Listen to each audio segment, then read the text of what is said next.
I used to love the basement. Most people hate working down there, but to me, it was kind of perfect. The office was tucked away in the corner of the school's lower level, right next to the old maintenance room that no one ever used anymore.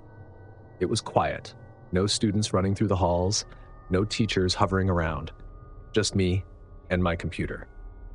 As a former student, now turned intern, I'd been working in that office since I graduated last year. Not glamorous work, mostly sorting files, doing menial data entry, but it was easy, and the isolation meant I could listen to some good stories without interruption.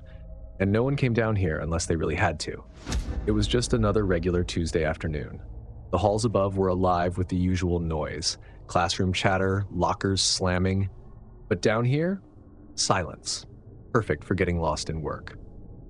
The school day was almost over, and I was considering packing up early when my phone buzzed on the desk. It was from the school office. Lockdown in effect. Lock all doors immediately. My first thought was, seriously? A lockdown? Now? I had a meeting in 30 minutes, and lockdowns usually dragged on forever. But this message didn't feel the same as the others. Usually there's some warning, like an announcement or a test drill. This one came out of nowhere. I stood up and walked over to the office door. I pulled it shut and turned the lock. It wasn't a heavy-duty lock, not the kind you'd feel confident about in a crisis. It was the kind of lock that gave you just enough comfort to believe you'd done something, but knew deep down it wouldn't stop much. The hallway outside was quiet, eerily so. The basement was always deserted, but this silence felt unnatural. I sat back down at my desk, trying to get my head back into work, but my mind was somewhere else now. Lockdowns were supposed to be rare. Schools took them seriously. There had to be something going on for them to issue one. I kept telling myself it was probably just a precaution. Maybe someone spotted a suspicious person outside the school, or there was an incident in the neighborhood. I opened my laptop, clicked around a bit, but I wasn't focused anymore. Every noise in the building made me look up. My phone buzzed again. Armed intruder reported near school grounds, police en route, remain in lockdown until further notice. An armed intruder? Near the school? The room felt smaller all of a sudden, like the walls were closing in. I stood up again, this time walking to the narrow window on the far side of the room that faced the parking lot. There was no movement out there, just rows of cars. I tried to convince myself that the police would handle this. Whoever was out there wasn't getting inside the school. But the fact was that it made me feel more on edge. I checked my phone again, but no new messages. I decided to close the blinds. No point in leaving the window uncovered, just in case. As I turned away, the door to the maintenance room creaked open behind me. It was probably just the old hinges, but as I looked over, I could see it had opened a little wider than usual. My hand froze on the blind's cord. "Is someone there?" I asked out loud, immediately regretting it. The basement was empty. It had to be. Silence. I walked over to the maintenance room door, peering inside. The light switch was just to the right, but it didn't work. The room was dark, filled with old, rusted equipment no one used anymore. I quickly pulled the door shut and turned the lock. No sense in leaving it open if something felt off. Back at my desk, I stared at the door. My mind started wandering. What if the intruder had gotten in? The basement was the perfect hiding place. No one came down here, and if someone wanted to stay hidden, this was where they'd go. I dismissed the thought, but it lingered in the back of my mind, a dull throb of paranoia. The next 15 minutes passed in excruciating silence. I kept checking my phone, hoping for an update, but nothing came. I considered texting someone upstairs, but I didn't want to seem paranoid. The moment I heard footsteps echoing from the hallway, I froze. Footsteps weren't common down here. I stood, listening closely. The sound wasn't loud, but it was someone walking, and they were getting closer. I crept toward the door and pressed my ear against it. The footsteps stopped right outside the office. My heart was pounding in my ears as I waited, holding my breath. The door rattled as if someone was testing the handle. I stepped back, staring at the lock, willing it to hold. "Hey, is someone in there?" The voice was muffled, but close enough that I could hear it clearly. It didn't sound like anyone I knew. It didn't sound like anyone who worked at the school. I stood there frozen, unsure whether I should answer or stay silent. The door rattled again, harder this time. I backed up until I was pressed against the far wall. My phone buzzed in my hand and I looked down. Suspected intruder may be inside the building. Lock your doors and stay hidden. My breath hitched. Whoever was on the other side of that door wasn't supposed to be there. I stayed where I was, my back against the wall, listening. I pulled out my phone and texted the school office. "There's someone down here." I didn't get a reply, which wasn't a good sign. I sat there in the quiet. My thoughts were all over the place. What if they broke down the door into the office? The door didn't seem as solid as it had before, and then, without warning, the office door rattled again. It wasn't a creak or a slight movement, but the sharp, jarring sound of someone trying to force it open. I jumped, my eyes fixed on the handle, watching it jerk violently, as if someone on the other side was shaking it with both hands. My throat felt tight, and instinct told me to stay silent. My phone buzzed on the desk, but I ignored it, too focused on the door as it rattled against its frame. The sound was getting more frantic, as though whoever was out there was losing patience. The rattling stopped, leaving an unsettling quiet. I waited, barely breathing, hoping that whoever it was had given up and left. Then, I heard it. Footsteps. Moving down the hallway outside. Whoever had been at the door was still there. Just walking. I pressed myself against the wall, listening intently as the footsteps echoed in the narrow hallway. They moved further away, and for a moment I thought maybe they were leaving. But then they stopped, right outside the office door. I could feel the air grow thick around me as I waited for something to happen. The figures stood there. I could see the shadow of their feet under the door, just standing there. I grabbed the closest thing to me, a stapler from my desk. It felt ridiculous to hold something so small, but it was the only thing within reach. My mind was racing, trying to figure out what to do. Should I call someone? Hide? Run? Just as I was about to make a decision, the door handle turned, slowly this time, as if the person on the other side was testing it again. The figure's shadow shifted slightly. The doorknob rattled once more, but still, the door didn't open. And then the door handle twisted again, harder, followed by a loud bang as someone slammed against the door. I backed up, clutching the stapler tightly, my breath catching in my throat. The banging continued, each slam against the door shaking it on its hinges. It was like they were trying to break the door down now. Desperation gripped me, and I realized I had no choice. I grabbed my phone and dialed 911, the beeping of the keypad loud in the tense silence between the bangs. 911, what's your emergency? The operator answered. There's someone trying to break into the office, I whispered into the phone, backing up further until I was pressed into the corner of the room. I'm at the school, in the basement. The banging stopped. I didn't move. The silence was unnerving, the shadow of the figure outside no longer visible. I held my breath, waiting for some kind of movement, some sound to tell me they were still there. And then, nothing. The minutes dragged by, each one heavier than the last. I could hear the operator's voice asking for more information, but I barely registered it. I was waiting for the door to fly open, for the intruder to burst in, but it never happened. A few minutes later, I heard the footsteps again, this time lighter, quicker. I knew they weren't leaving. They were heading somewhere else. By the time the police arrived, the hallway outside was empty. The officers did a quick sweep of the basement, but found nothing. No sign of anyone. They asked me if I'd seen the intruder's face, but I couldn't give them much. Just that he or they were clearly determined to get in. When they finally left, they assured me that the building was secure, that whoever had been there was long gone. I stood in that quiet basement for a few minutes, staring at the door handle that had been wrenched so violently before going outside. I haven't been back to that office since, and honestly, I don't think I ever will.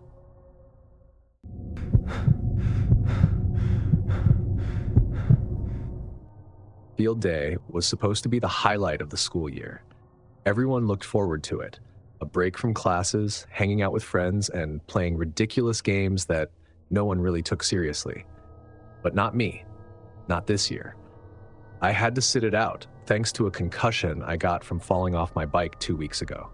My parents didn't want me running around, so instead of racing down the track with my friends or participating in tug of war, I was stuck inside. Just stay in the classroom, Brandon, my teacher, Mrs. Green, had said that morning. You can play your video games, read, or whatever. I'll check in on you throughout the day. It didn't sound too bad at first. A whole classroom to myself, away from the heat and chaos of the field. I could get through a few levels of my favorite game without anyone yelling at me to pass the ball or hurry up. So I didn't mind being stuck inside, at least for the first hour or so. I set myself up in the back of the classroom with my Switch, slouching in my chair. I could hear faint cheers from the field through the open windows. It wasn't the same as being out there, but it was better than nothing. About halfway through my game, Mrs. Green came back to check on me. She stuck her head through the door, smiled, and asked if I was doing okay. I gave her a thumbs up, and she disappeared again, shutting the door behind her.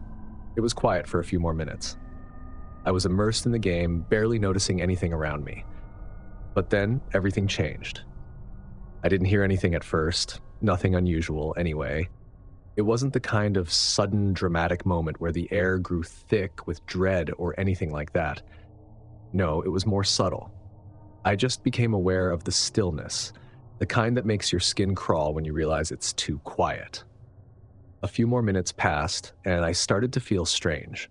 The laughter and shouts from outside seemed to fade, as if someone had turned the volume down. I paused my game and looked toward the door, unsure of what I was expecting. It was shut tight. The hallway outside was usually bustling with kids, but now there was just silence. Then the door creaked open. I tensed, staring at it, thinking Mrs. Green would pop in again. But when it opened fully, it wasn't her. A man stepped into the classroom. He wasn't wearing school staff clothes, just jeans and a plain dark hoodie that didn't belong on someone wandering the halls during field day. I didn't recognize him, and that immediately set me on edge. "Hey," he said, his voice casual, too casual for someone who shouldn't be there. "You alone?" I didn't answer. My hands instinctively gripped my Switch tighter. I should have said something, maybe asked who he was, but I couldn't move, stuck in the confusion of the situation. He took a few steps into the room, closing the door behind him softly. Too softly. "You shouldn't be here by yourself, kid," he continued, his tone friendly but with an edge that didn't sit right. "What's your name?" "Brandon," I blurted out before I could stop myself. He smiled. "Well, Brandon, it's not safe for you to be here alone." His hand slid into the pocket of his hoodie, and for the first time I noticed the bulge there. He shifted slightly, and I saw the outline, a gun tucked into the waistband of his jeans. My stomach turned. "Here's the deal," he said. "You're going to come with me, nice and easy, and no one's going to get hurt." My heart wasn't pounding, and my legs weren't trembling, but I was hyper-aware of everything. The air was still, the sound of distant cheers from field day suddenly too far away to help. My eyes flicked to the windows, too small to escape through. My backpack, the only thing near me, sat useless by my desk. The man took another step closer, his hand still resting near the gun. "Stand up," he said, more firmly this time. I didn't move. My mind was trying to think of any possible way out of this that didn't involve doing what he said. My phone was in my backpack, uselessly buried at the bottom. There was no way I'd get to it in time to call for help. He must have seen the hesitation in my face because his tone hardened. "Brandon, you need to do what I say. Now." I could feel the weight of his demands sinking in. Slowly, I pushed my chair back, standing up as casually as I could manage. My brain was screaming at me to run, but there was nowhere to go. The door was blocked by him, and there was no way I was fast enough to dodge a bullet. But then, something happened that neither of us expected. Just as the man was about to say something else, the school's lockdown alarm blared through the speakers, loud and sudden. The man's focus shifted, and in that brief moment, I realized what was happening. He hadn't planned for this. He hadn't expected the alarm to go off. Without thinking, I bolted toward the door. I didn't even know where I was going, but I knew I had to move, had to get out of there before he could react. The hallway outside was empty, the echo of the alarm bouncing off the walls. Behind me, I heard the man curse as he lunged for me. But the adrenaline kicked in, and I sprinted down the hallway, not looking back. I didn't have a plan. I didn't know if I was heading towards safety or deeper into the school. All I knew was that I needed to put as much distance between me and that guy as possible. The halls were eerily deserted. with classrooms locked and the lights dimmed for the lockdown. I could hear the distant shuffle of teachers ushering kids into safe zones, but I was too far from the main building to find anyone. And then, just as I turned a corner, I spotted a door leading to the janitor's closet. Without thinking twice, I yanked it open and slipped inside, closing it softly behind me, and I forced myself to stay quiet. Outside, I could hear his footsteps approaching, slow, careful. He hadn't run after me. He was searching, methodical and patient, knowing I couldn't have gone far. I held my breath, crouched in the dark, praying he wouldn't find me. The footsteps stopped right outside the door. I could see the shadow of his feet from underneath, standing still as if he was deciding whether to open it. I squeezed my eyes shut, counting the seconds, waiting for the door to swing open. But then the footsteps moved on, fainter, further away. I stayed hidden for another minute, maybe two, before I dared to breathe again. My legs ached from crouching, but I didn't move until I was sure he was gone. When I finally opened the door, the hallway was empty again. The alarm was still ringing, but it felt distant now. Carefully, I stepped out, looking both ways before I started walking, quickly but quietly, toward the main office. I needed to find someone, tell someone what had just happened. By the time I reached the main building, the police were already there. Mrs. Green spotted me first. Rushing over, she pulled me into a tight hug. "Brandon, where have you been? Are you okay?" I nodded. "There was a man with a gun. He tried to take me." Her face went pale, and before I knew it, I was surrounded by police officers asking me questions. I told them everything. The man, the gun, how he'd chased me through the halls. They listened carefully, taking notes before they hurried off to sweep the building. An hour later, they found him. He'd slipped out through one of the side doors, but they caught him in the parking lot, trying to escape in a beat-up car. Apparently, he'd been planning to kidnap students, and I had been his first target.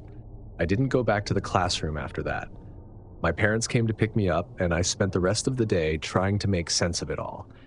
It was hard to believe that just a few hours ago I'd been playing video games in an empty classroom, unaware of what was about to happen. The lockdown alarm had saved me. If it hadn't gone off when it did, well, I don't like to think about that part. What I do know is this: field day will never feel the same to me again, and I don't think I'll ever take an empty classroom for granted.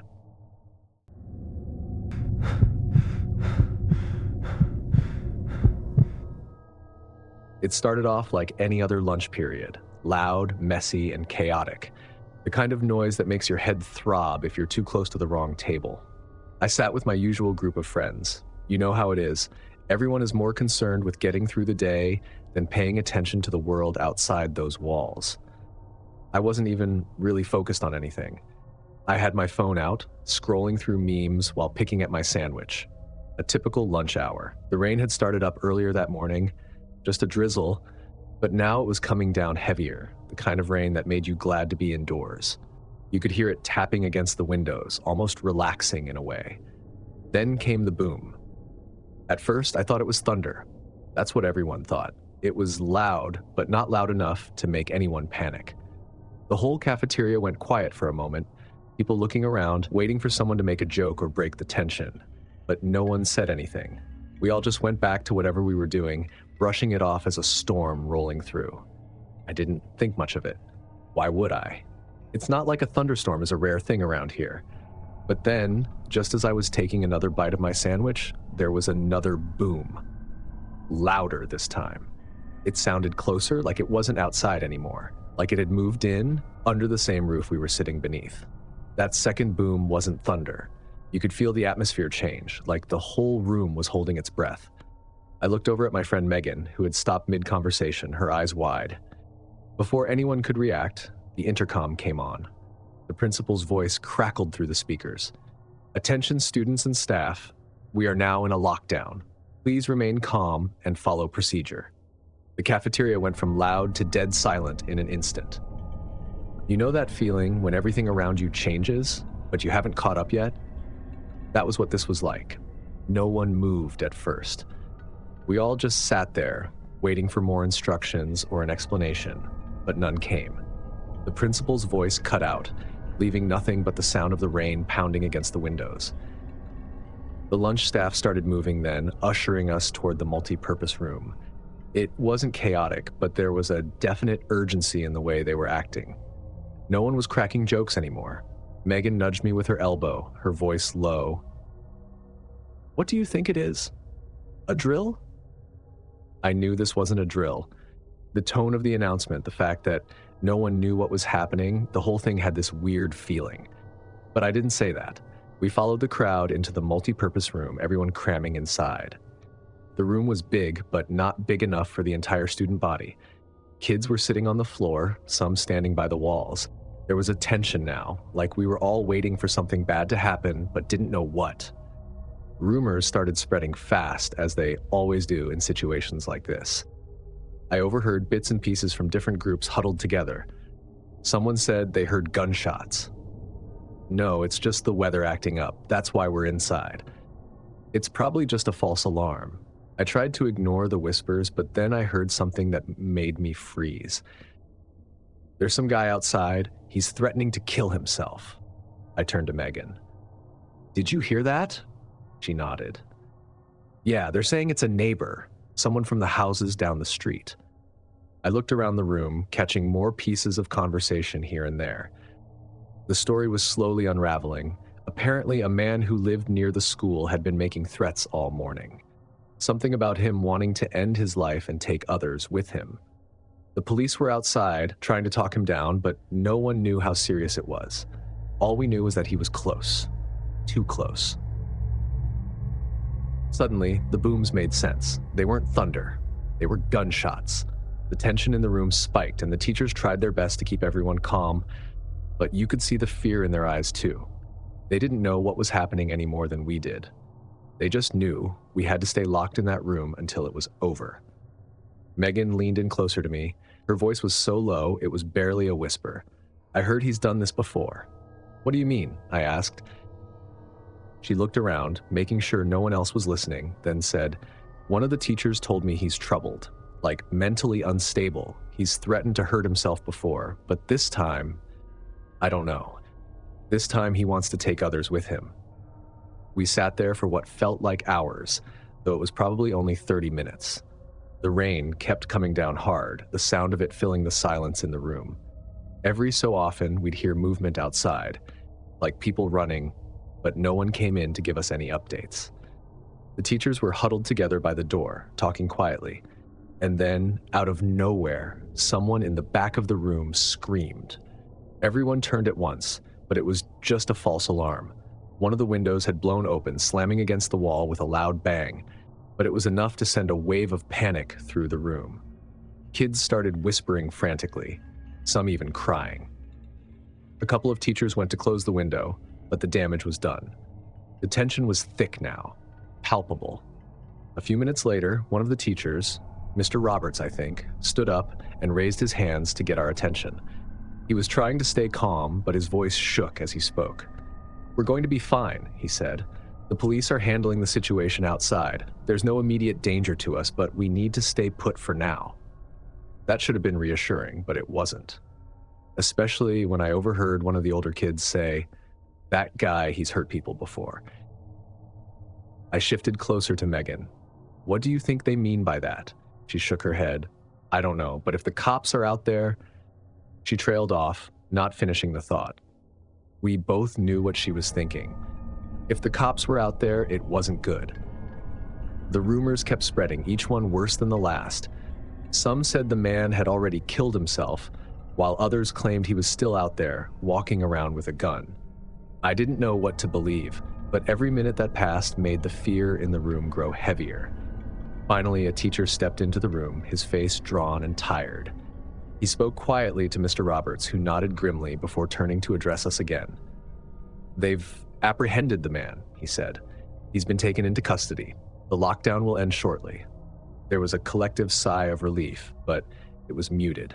No one was celebrating. No one felt safe just yet. We waited for the lockdown to officially end, but even when the announcement came over the intercom, telling us we could return to class, no one rushed to get up. It was like we were all waiting for something else to happen. We slowly made our way out of the multi-purpose room, the hallways oddly quiet.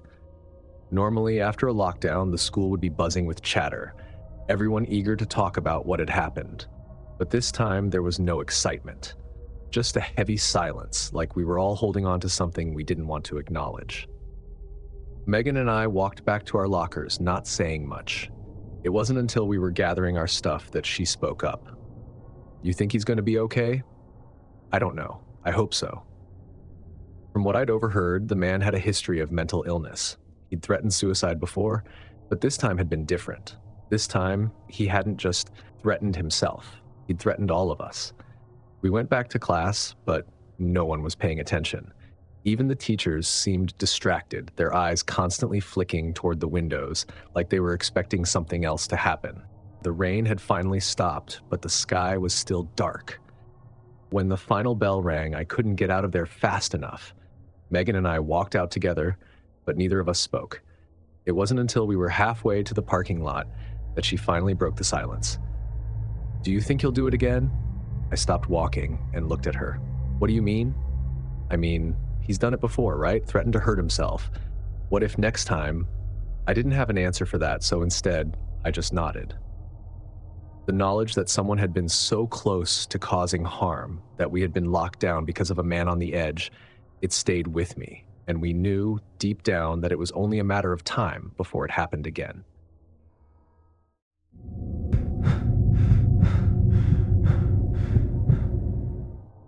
Fridays before spring break were always the worst. The entire school was buzzing with pent-up energy, the kind that made you feel like the clock was ticking slower just to mess with you. It was 7th period calculus, and I was doing everything I could to stay awake. Mrs. Abernathy was droning on about derivatives, but honestly, I'd checked out ages ago. So had most of the class. Everyone was restless, itching to get out and start their vacation. You could feel it in the room, the impatience, the low hum of students whispering, doodling, or tapping their pens on their desks, just waiting. I sat near the window, watching the sun start to set. The air in the room was stuffy, even though the windows were cracked open. It wasn't that warm outside, but inside, the combination of old-school building heat and nervous energy was suffocating. I looked at Sarah, who sat next to me, rolling her eyes as Mrs. Abernathy continued scribbling math formulas on the board. She leaned over to me and whispered, "You think she'll let us go early?" I laughed softly. Not a chance. The minutes were dragging on when the intercom crackled to life. At first, it was just static, which happened all the time when they did announcements. No one paid much attention. But then the dean's voice came through, sharp and tense. "Attention students and staff, this is a lockdown. Lock your doors immediately and follow procedure. This is not a drill." There was a beat of silence, the kind that sinks in before everyone starts looking at each other, wide-eyed and confused. A lockdown on a Friday? Just before spring break? It didn't make sense. Mrs. Abernathy froze mid-sentence, her hand hovering over the chalkboard. You could see the brief flash of panic in her eyes, but she covered it quickly, turning toward us. "All right, everyone, you know the drill. Quietly get under your desks. I'll lock the door." There was a sudden flurry of movement as chairs scraped against the floor and students began to duck under their desks. I grabbed my backpack, shoving it in front of me like some sort of shield as I crouched down. Sarah and I exchanged a quick look. Neither of us said anything. Mrs. Abernathy moved to the door, locking it and pulling down the blinds over the windows. She turned off the lights, and the classroom was immediately plunged into a dim, eerie gloom. The only light now came from the slits in the blinds. For a few minutes, everything was still. No one dared make a sound. The usual background noise of the school, the distant chatter of students in the hall, was gone. It was like the entire building had fallen into this strange, tense silence. And then, without warning, the power went out. The air conditioning clicked off, leaving behind this oppressive heat. It was like the room was suffocating, and we hadn't even done anything yet. The silence now felt even more unnatural. Mrs. Abernathy's voice, now soft and strained, broke through the stillness. "Stay calm, everyone. This is probably just a precaution." But we all knew better. Lockdown drills were always accompanied by power, by the safety of light and structure. This wasn't a drill. Time dragged on. We stayed huddled under our desks, waiting. I kept looking at the door, expecting someone to come tell us it was all a mistake, that we could go home, but no one came. Instead, the silence deepened, making the room feel heavier. And then it started. A distant thud, followed by another. At first, it was so faint I thought I was imagining it. But then it grew louder, a steady rhythm of bangs like someone was pounding on the lockers out in the hallway. Mrs. Abernathy looked toward the door, her hand trembling as she put a finger to her lips, signaling for silence. The thudding continued, closer this time. Each bang reverberated through the empty corridors, chilling me to the core. It wasn't random.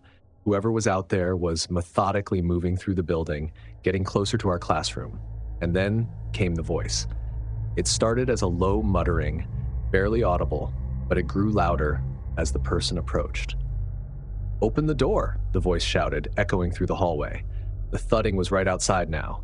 Whoever it was, they were pounding on lockers, door handles, anything they could get their hands on. My heart raced as the doorknob to our classroom rattled, shaking violently as the person on the other side tried to open it. "You can't hide forever," the voice bellowed, followed by more pounding on the door. I curled up tighter under my desk, gripping the straps of my backpack. Sarah was breathing heavily next to me, her eyes wide with terror. Mrs. Abernathy stood frozen by the door, her back pressed against it, as if her presence alone could keep it from being ripped open. The banging continued, and then silence. No more pounding, no more shouting, just the oppressive, suffocating silence once again. We stayed frozen, waiting, but the person didn't come back. Minutes passed. No one moved. Mrs. Abernathy finally stepped away from the door, her face pale and drawn. She motioned for us to stay where we were, though none of us needed to be told. There was no way anyone was going to stand up just yet. The tension in the room was unbearable. Eventually, the intercom crackled to life once more. The dean's voice came through, a little shaky. "Students and staff, the lockdown is now over. You may resume your normal activities. The situation has been resolved." Resolved. That was all they said. No explanation, no reassurance, just resolved. Mrs. Abernathy exhaled. "All right, everyone," she said. "It's safe now. You can pack up and go home." But no one moved right away. We were all still too shaken. Slowly, we started to get up from under the desks, stretching stiff legs. What had happened out there? Who had been banging on the doors? And why? As we filed out of the classroom, the hallway was eerily quiet. Most of the other classrooms were still locked, the students and teachers inside probably just as shaken as we were. A few kids from other classes were already in the hallway, trying to piece together what had just happened. I left the building with Sarah, both of us still on edge. "You think they caught him?" I shrugged. "I don't know." The thought made me uneasy. What if they hadn't? What if whoever had been banging on the lockers trying to get into our classroom was still out there somewhere?